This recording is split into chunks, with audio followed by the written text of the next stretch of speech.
Well, hey there.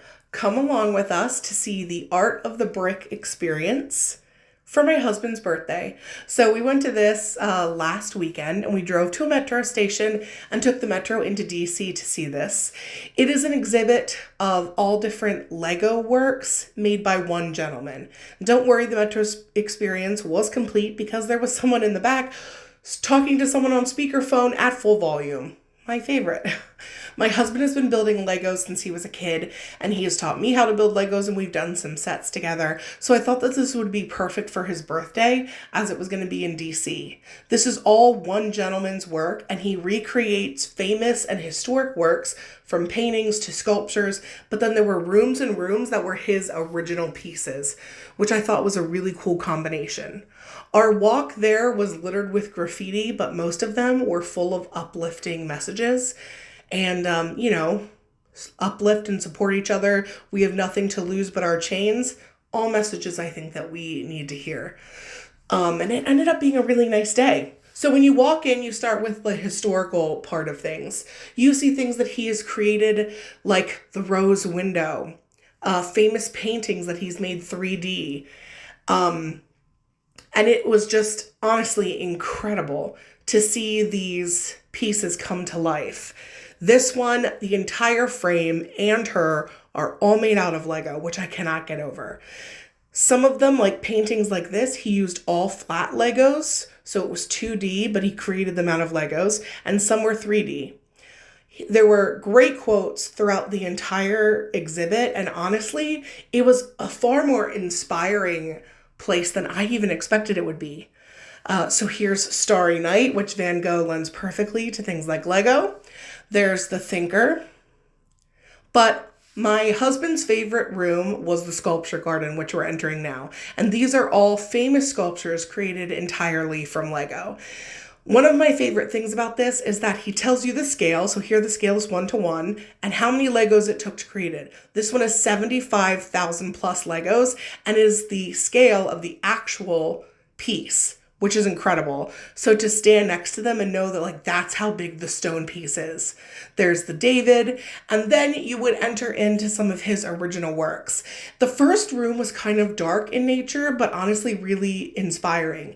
This piece was completely suspended called The Ascension, and this room's feel was kind of like breaking the chains that society puts on us and letting our inner person who we truly are out. I actually found this like a really moving room. This piece, no pun intended, really grabbed me. And it says, whatever your hidden desires are, there will always be hands that hold you back. Life's challenge is to find the strength to escape those chains. And I created this sculpture as the answer to all of those people who told me no, and I did it anyway. There was one with a mask hanging in front of someone, which represented the facade that we put on to hide behind in society, but it hides who we truly are. Like I said, it was very different. Then we entered the T-Rex room, where he recreated the only full T-Rex skeleton out of Lego that has ever been created. And 2 years ago, my husband and I saw that in person at the museum in Chicago. This room was the coolest to me. Not only do the shadows make different shapes, but the people, this is called Hope and Despair, were hanging above. Oh my, it was incredible. This one to me looks like one thing. Marvel fans, are you with me? It looks like this person got snapped, okay? This one looks like an eye when you stand back from it.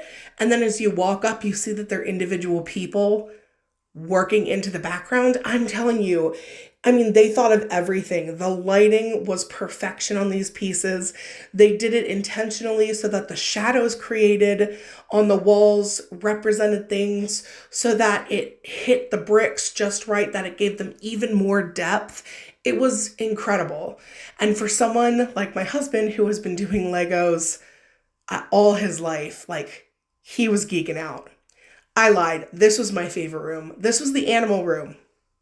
All of these animals are made out of Lego. We thought the bird looked so real he could step up on your finger. A lot of these were life size. So when you stood next to them, it's the size of what the animal would actually be. Look at this tiger. And the giraffe, there was elephants. You can see the polar bears there. Like, look from there, look at the texture.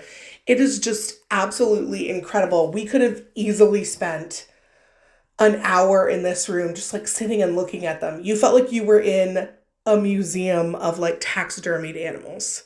And this was the famous piece that's on the cover for everything that he created of his art pouring out of himself. And you could walk 360 around this one, which I thought was really cool. It was in a totally black room. It was very striking.